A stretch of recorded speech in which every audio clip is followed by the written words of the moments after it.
Guys, তোমরা সবাই কেমন আছো? তো আজকে একটা নতুন ব্লগ বানাবো। তো আমরা আজকে যাচ্ছি ভুটান। তো ভুটানে এমন একটা জায়গায় যাব যে জায়গাটা খুবই সুন্দর। তো জায়গাটা অনেকেই সবাই ভুটান গিয়েছো, কিন্তু আমি যে জায়গাটায় যাবো সেই জায়গাটা কখনো কেউ যাওনি। তো এই জায়গাটা এতটাই সুন্দর, তো তোমরা দেখতে থাকো ভিডিওটা পুরো, যে কোথায় কোথায় যাবো। একটা সুন্দর জায়গায় যাবো যেখানটায় মনে করো যে পেট্রোল দাম একদমই কম, প্লাস খাওয়ার কিছু কিছু জিনিস যেমন ধরো বইটা যারা ড্রিঙ্কস তাদের জন্য আরো বেস্ট, তাদের যায় তো দাম অনেকটাই কম পেয়ে যাবে। এটা তো আছে। একটা ইম্পর্টেন্ট জিনিস সেটা হলো পেট্রোল। পেট্রোলের দাম আমাদের ইন্ডিয়াতে 160 টাকা লিটার, আর ভুটানে 64 টাকা লিটার, মাত্র 64 টাকা 35 পয়সা লিটার। তো তোমার সাথে থাকো, আমরা পেট্রোল পাম্পটাকে দেখাবো, প্লাস সাথে আরও কয়েকটা জিনিস আর কয়েকটা জায়গায় ঘুরে ঘুরে দেখাবো। তো অবশ্যই পুরো ভিডিওটা দেখার জন্য সাথে থাকুন, এবং ভিডিওটি যদি পুরো ভালো লাগে তাহলে অবশ্যই আপনার চ্যানেলটিকে সাবস্ক্রাইব এবং তো হ্যালো বন্ধুরা, আজকে আমরা যাচ্ছি ভুটান। যেমন জায়গা চারিদিকে ঐতিহ্যময় জায়গা, এত সুন্দর প্রাকৃতিকে, এত সুন্দর চারিদিকে সবুজ ঘাস এবং গাছ, চা বাগান দেখতে পাচ্ছি। তো এগুলো দেখে মনের একটা অন্যরকম একটা ফিলিংস তৈরি হচ্ছে, যে এখানটায় আমরা গিয়ে ভাবতেই পারছি না যে এত সুন্দর একটা জায়গায় আমরা যাচ্ছি। তো বন্ধুরা, আজকে আমার লাইফে প্রথম আমি সেই ভুটানের ওই জায়গাটায় যাচ্ছি। তো অনেকটাই এক্সাইটেড এবং অনেকটাই মনের একটা শান্তি। তো যার জন্য আজকে আমরা অবাক হওয়ার মতো একটা জিনিস দেখেছি। যেরকম ছেলের সাথে থাকলেই আপনারা বুঝতে পারবেন যে কীরকম একটা জায়গা, কেমন সুন্দর এবং কতটুকু প্রাকৃতিক জায়গা এবং চারপাশে যে এত সুন্দর ফরেস্ট, এবং এই যে নদীর উপর দিয়ে যাচ্ছে, একটা আলাদাই একটা অনুভূতি, একটা মজা এবং ঠান্ডা আবহাওয়া নিয়ে এই জায়গাটা গঠিত। তো আমরা এখান থেকে প্রায় জঙ্গলের ভিতর দিয়ে চলে যাচ্ছি ভুটানের অনেকটাই ভিতরে। তো সামনে গেলে ভুটান একটা বর্ডার দেখতে পাবো, সেই বর্ডারটা হয়তো আছে, সেই বর্ডারে গিয়ে আমাদের ভোটার আই কার্ড জমা দিতে হবে, এবং সেখান থেকে একটা ওদের পার্সোনাল কার্ড দিবে, ক্যাজুয়াল ভিজিটর কার্ড, সেটা নিয়ে আমাদের টোটাল ভ্রমণ করার জায়গা পাবো। তো আমরা অনেক দিন পরে, আমি পাহাড়ে ভ্রমণ করছি না অনেক দিন থেকেই, তো আজকে অনেক দিন পরে খুব ইচ্ছা হয়েছে, তাই আমরা আজকে পাহাড়ে ভ্রমণ করতে বেরিয়েছি। তো পাহাড়ে একটা সুন্দর ঐতিহ্যময় জায়গা, প্রায় আমরা চলে এসেছি ভুটানে। তো ভুটান গেটের বর্ডারে এসে গেছি, এবং এখানে এই ঘরটাতেই আমাদের সব কিছু এন্ট্রি করতে হবে। তো বন্ধুরা, আমাদের এন্ট্রি করা হয়ে গেছে, এটাই সেই ক্যাজুয়াল ভিজিটর কার্ড। তো আমরা এখন চলে যাচ্ছি এই ফরেস্টের দিকে রওনা হয়ে। এখন আমরা যাব প্রথমে একটা বুদ্ধ টেম্পল, যে টেম্পলটা একটা অনেকটাই পুরনো, প্রায় 200 বছরের পুরনো হবে। তো তোমরা প্রথমে যাওয়ার পথে আমাদের পড়বে হলো সেই যে মার্কেটটার কথা আমি তোমাদের বলেছিলাম। এটি হলো সেই কালীখোলা মার্কেট। এই মার্কেটটা পার হওয়ার পরে আমাদের এখানে চলে আসবে একটা সুন্দর একটা হসপিটাল, রয়্যাল ভুটান সেই হসপিটাল। তো হসপিটাল থেকে আমরা দেখলাম। তো এখন আমরা চলে যাচ্ছি সেই একটা ইংলিশ মিডিয়াম স্কুলের দিকে। তো এটাই সেই ইংলিশ মিডিয়াম স্কুল, তোমরা দেখতে পাচ্ছ, খুবই সুন্দর। এবং এই স্কুলটার পরে পড়বে স্কুলটার গেট। তো এত সুন্দর বাড়ি এবং এত সুন্দর পরিবেশ আমাদের ইন্ডিয়াতে কোথাও নেই। তো যদি ইন্ডিয়াতে থাকে সেগুলো আছে একমাত্র সিকিম, দার্জিলিং, গ্যাংটক, এইসব সাইডে এরকম নেপালিদের দেখা যায়, ভুটানিদের দেখা যায়। তো আমাদের ইন্ডিয়াতে তো এরকম একটুখানি জায়গাতেই চলে আছে। তো আমরা এইদিকে চলে যাচ্ছি এখন, এই ছোট্ট একটা বাচ্চা দেখে কীভাবে দৌড়াচ্ছে। তো আমরা এখন চলে যাব সেই বুদ্ধ টেম্পলে। তো আসার পথে আমাদের বাঁ সাইডে পড়েছিল একটা হোটেল। তো দেখতে পাচ্ছি হোটেলটা খুবই সুন্দর, এখানে অনেকেই এসে থাকতে পারে। তো তারপর পড়ে গেল আমাদের সামনে একটা বাবা ভোলেনাথের মন্দির। তো মন্দিরটাও খুব সুন্দর এখানকার। তো আপনারা চাইলেও মন্দিরটাকে এসে দর্শন করতে পারেন, এবং আমরা চলে যাব তারপর সেই বুদ্ধ টেম্পলটার কাছে। তো ওখানটায় গিয়ে আমরা প্রথমে বুদ্ধ টেম্পলটাকে ভালো করে ঘুরে দেখাবো, তারপর নেক্সটে চলে যাব সেই ব্রিজটা। বুদ্ধ টেম্পল আছে, চলো সাথে থাকো, আপনাদের সাথে থাকো, দেখাচ্ছি জায়গাটা কেমন।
ভুটানে তো দেখতেই পাচ্ছেন এটা কালীখোলা ব্রিজ, আমি আছি এবং আমাদের জাম্বু আছে।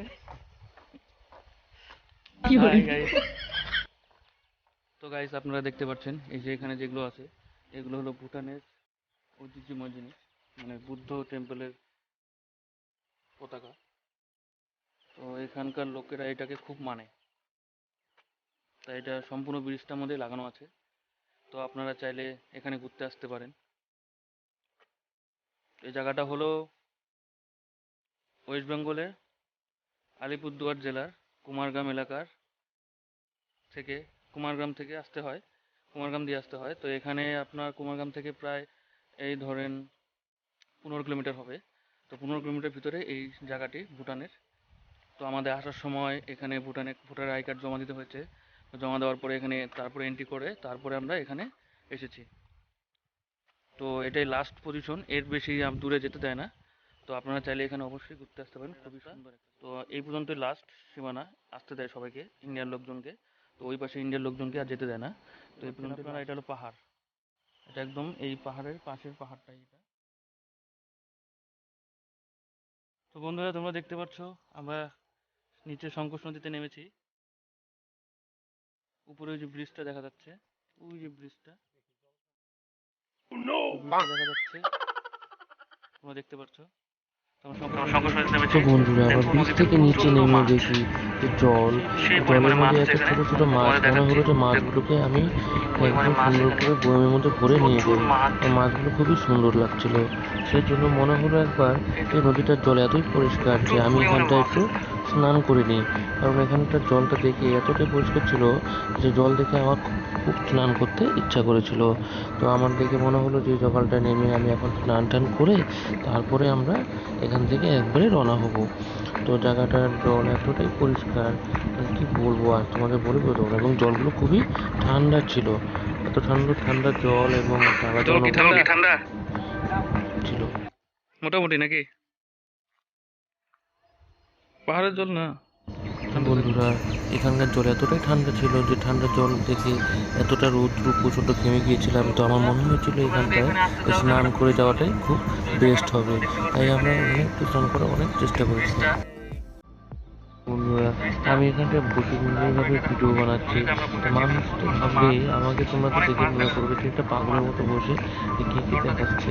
আসলে পাগলের মতো গরমে ঘেমে গিয়েছিলাম না, তো অলরেডি পাগলের মতো লাগছিল। তাই বসে কি করবো, তাই বসে বসে শুধু জলের মধ্যে পা রেখে বসেছিলাম অনেকক্ষণ, কারণ অনেকটা একটা ভালো লাগছিল এবং হাত মুখ ধুয়ে নিয়েছি। আলাদা মজা অনুভূতি পেরিয়েছিল।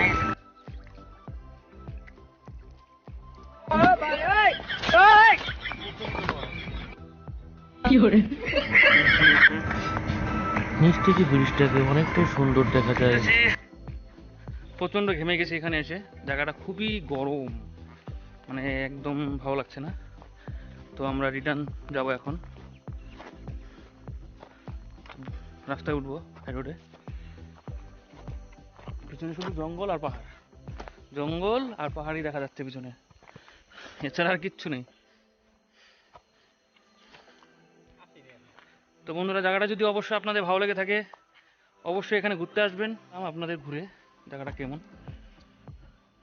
ব্রিজটাও দেখতে পাচ্ছেন, এটা হলো এই ব্রিজ, এটাই লাস্ট ভুটানের ব্রিজ। এই পর্যন্তই লাস্ট ইন্ডিয়ার লোকজনকে যেতে দেয়, তার ওই পাশে আর যেতে দেয় না। তারপরে যদি আসেন এই পর্যন্ত আসতে পারেন, ঘুরতে আসতে পারবেন। মানে ব্রিজ পার হলে 1000 টাকা ফাইন দিতে হবে। সেজন্য আমরা ওই পাশে যাব না, তো এ পর্যন্তই আছি। এখান থেকে আমরা এখন চলে যাব। তো বন্ধুরা চারপাশে শুধু জঙ্গল, পাহাড় তো আছে, পাহাড়ে শুধু জঙ্গল। এ সাইডটা বাড়িঘর একদমই বলতে নেই। তো আমার সাথে আমার জাম্বু আছে। তো যাই হোক, বাইক চালাচ্ছে, আমরা যাচ্ছি। চারপাশে শুধু জঙ্গল, দেখতে পাচ্ছ? রাস্তাটা একদম পরিষ্কার চকচকা।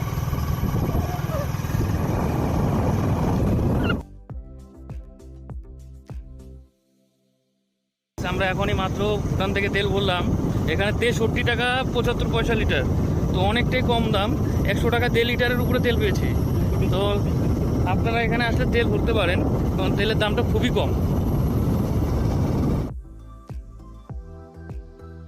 বন্ধুরা আজকে আসার পথে ওখান থেকে তেল ভরলাম, তো তেলের দাম 200 টাকা থেকে 250 টাকা তেল ভরতে দিচ্ছে, এর বেশি দিচ্ছে না, কারণ পাম্পে তেলের খুব ক্রাইসিস চলছে। তাই আমরা এখান থেকে তেল ওইটুক ভরে আমরা চলে আসলাম সেই শঙ্কোষ ড্রাইভারের এখান থেকে একদম সুন্দর দুপাশে পাহাড়, মাঝখান থেকে শঙ্কোষ নদীর ভিউটা দেখা যাচ্ছে। তো বন্ধুরা দেখতে পাচ্ছ রাস্তাটা নদীর উপর দিয়ে যাচ্ছে। তো এখন আমাদের জলের উপর দিয়ে যেতে হবে বাইকটা নিয়ে।